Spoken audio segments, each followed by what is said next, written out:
Well, after popular demand, we're back at the Avant Garden shop again, and I'm joined with Brenda Ivy, and this time we're talking about hummingbirds and orioles. Brenda, the birds will soon be back in town.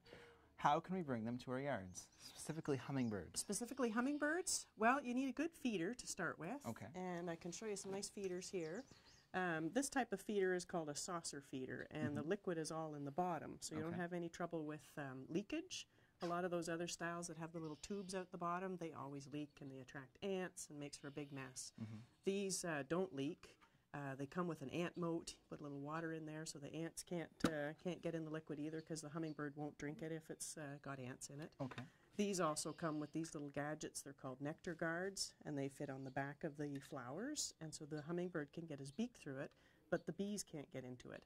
And that's another important thing, because hummingbirds won't drink the liquid if there's bees in it. Exactly. I notice you have a product over here that aims to keep ants out as well. Yeah, this is for one if you have a feeder that doesn't have the ant moat built in. You can just hang this above your feeder. You can kind of see it here on the oriole feeder. It's just hanging above the feeder itself, and so you fill that with water, and then the ants can't get across it because they can't swim. Okay. So that's one thing that you can do. Having a good feeder is a really good idea, and bringing out lots of plant material that the birds like. Now, is there any type of plants that hummingbirds specifically enjoy and come back to your yards? They love red, obviously, because feeders are red. So red geraniums, anything with kind of a tubular flower, like a fuchsia, a nice red fuchsia, they love that sort of thing. But anything bright and red.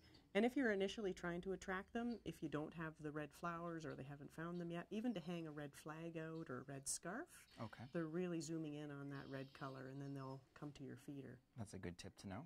Now, I noticed right here there is this product, nectar, sugar. No, tell me about this. Well, this is sort of a pre-made juice for the hummingbirds, because they like basically sugar water. Exactly.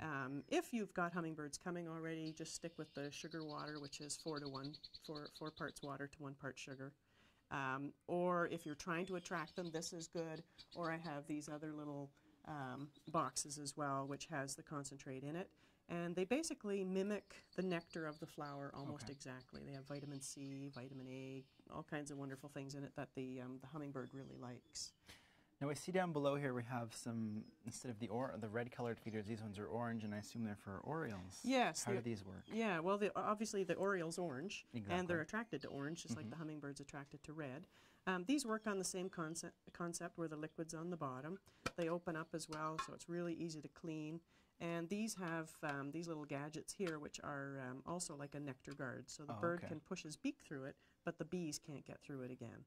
And orioles, just like hummingbirds, like the nectar. Not a lot of people realize that. And they also like jelly. So this one has the jelly holders here, so you can put grape jelly in there, as well as in this feeder that you're holding. So the orioles really love the grape jelly. This one will hold the liquid as well, and they have a good perch, so the bird can sit on the perch, because orioles need a good perch. Exactly. They're a bit heavier than the hummingbirds, for sure. Right, yes. Well, Brenda, thanks for talking to me today. I think we did a good job here. I hear an oriole, if I'm not mistaken. You're not. That's good. All right. Thanks for talking to me today, and we'll see you next week on The Green Update. Green Update is brought to you by Shifting Gears Peterborough. Enjoy the big picture. Get to work differently. If you have any questions about today's episode of the Green Update, call Peterborough Green Up at 745-3238.